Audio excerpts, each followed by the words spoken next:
Hello friends, welcome to Yayasspoon. Be sure to like, subscribe, and comment, and thank you. Albondigas soup, also known as Mexican meatball soup, is a soul food I grew up eating at my grandma's. Where did it originate from? Albondigas soup is known as caldo de albondigas. The theory is that it originated in Spain and has some Arabic influences. The word albondiga translates to meatball, which is the star of this soup. This recipe today is very basic. Feel free to add to it like your favorite veggies in a soup. Remove something you don't care for, whatever you wish. It's your creation that counts. So let's get to cooking.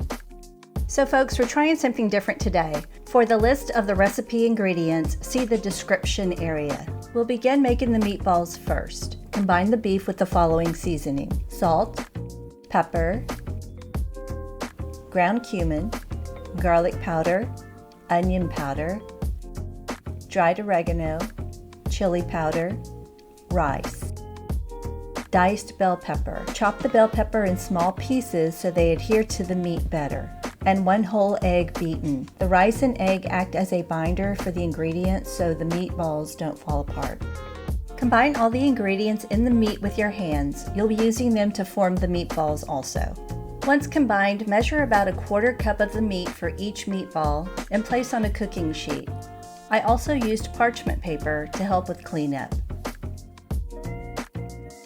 Continue the meatball assembly until you have about 12 uniform meatballs, or 6 larger sized ones if you prefer.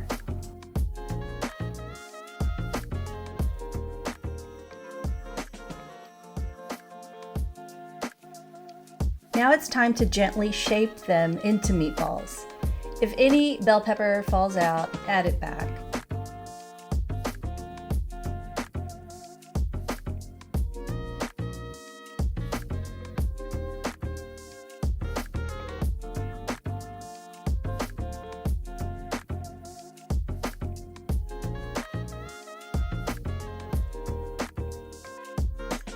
Once you're done and have washed your hands, place the meatballs in the fridge for about 10 to 15 minutes. This allows them to hold their shape throughout the cooking process. You can do this step a day ahead if that helps you save on time. They can refrigerate up to 24 hours before cooking. While the meatballs are holding their shape in the fridge, it's time to start the soup. In a large stock pot, add the olive oil to warm on medium heat. When the oil is warmed up enough, it'll begin to shimmer or glisten. That's when you add the veggies. Diced onion, diced celery, chopped carrots, minced garlic. Add about a pinch of salt and pepper to the veggies, pinch of oregano, pinch of ground cumin. Stir as you go to saute all the veggies. Add the bay leaf, whole jalapeno, and broth.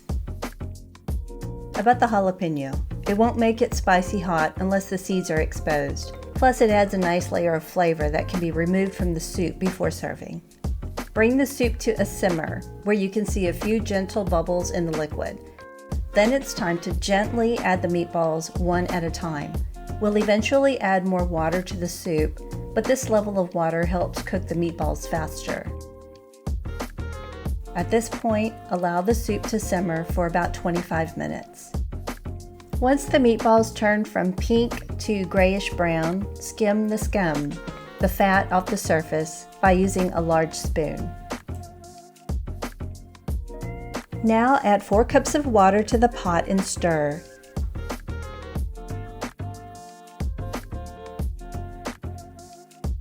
Add the tomato sauce. The tomato sauce adds a nice color and flavor to the soup.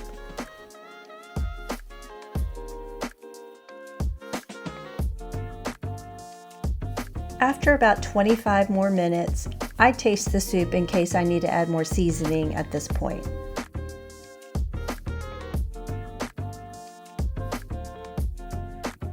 Now add the cabbage and stir that in.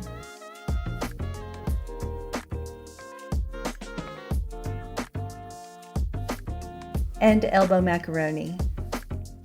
Don't be tempted to put too much macaroni in because it will expand and too much will soak up all the liquid. Cover with the lid to allow the cabbage and macaroni to cook for another 8 minutes or so. Time to remove the lid and stir the soup. Last, add some cilantro to the soup and stir. Then turn off the heat and cover the soup, allowing it to keep warm. So now while the soup is cooling, we're moving on to the chalupas that I'm serving with the soup. Heat the oven to 375 degrees Fahrenheit. For the chalupas, I'm using very simple ingredients: grated cheddar cheese, corn tostado shells, and sliced avocado. Slice the avocado as topping for the chalupas. Place the shells on a cooking sheet and top with the grated cheese.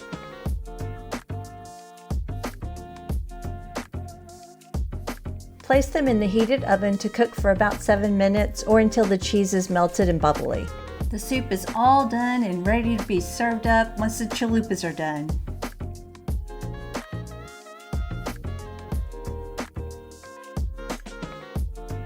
Now for the best part. It smells amazing.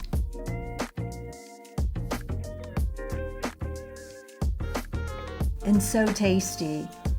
This is truly comfort food, folks, and feels like a big, warm hug from Grandma, Yaya in this case.